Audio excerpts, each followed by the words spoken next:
High Rise is a novel by J.G. Ballard and has been adapted by Amy Jump and Ben Wheatley into this film. And there are elements of Ballard within Amy and Ben's screenplay, and there are new elements that are sort of very much authored by Amy and Ben.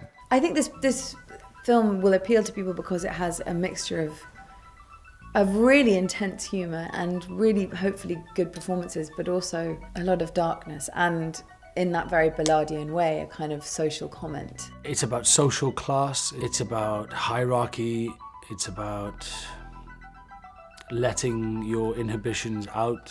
It's about finding the primal, physical animal inside you. And the High Rise is really symbolic of society breaking down and what happens when these people who are living this life and on the surface everything's perfect and they're exclusive and they're allowed to move into this building, but really they're just pretending to be who they're not, and it all, in a very extreme Ballardian way, goes completely mad. The reason we wanted to adapt High Rise was that it read to us like it had almost come of age, you know. It was reading more and more like the pages of a newspaper than it was a novel, you know, and you could see it reflected again and again in things that were happening around us. So it felt like now was the time to kind of bring it to the screen. It's essential to Ballard's satire that they're still obediently doing their jobs as TV producers or doctors or whatever.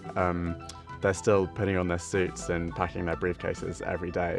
And it's only when they go home to enter their private lives, as it were, that they become these sort of feral cavemen. I mean, there's an element of Ballard where, you know, although he's presenting this grim reality, this decay, this, you know, devolution into primal violence and almost kind of primitive society, it's also, you know, a notch above comedy. It's in the 70s, beginning of the Thatcher reign.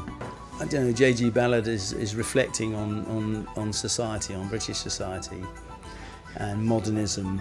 You know, it's the beginning of, you know, we've got the brutalist architecture kicking off. I mean, I read the script and it was sensational and clear and funny and dark and true. And the ideas within it, I think, are still very contemporary about social engineering and how people behave if they're allowed to. Ben is the classic guerrilla filmmaker where he wants to be there to capture the magic of the moment.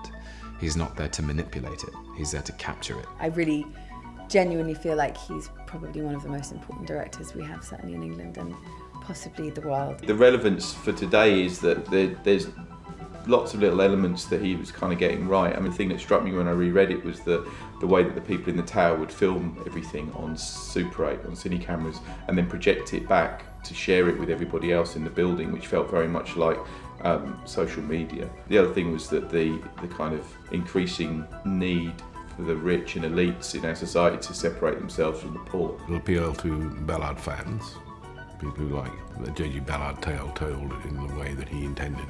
And the film has got a very strong, but it's like it's a party that starts and it doesn't stop. So it's a film with a lot of energy in it, and I hope that people will enjoy that.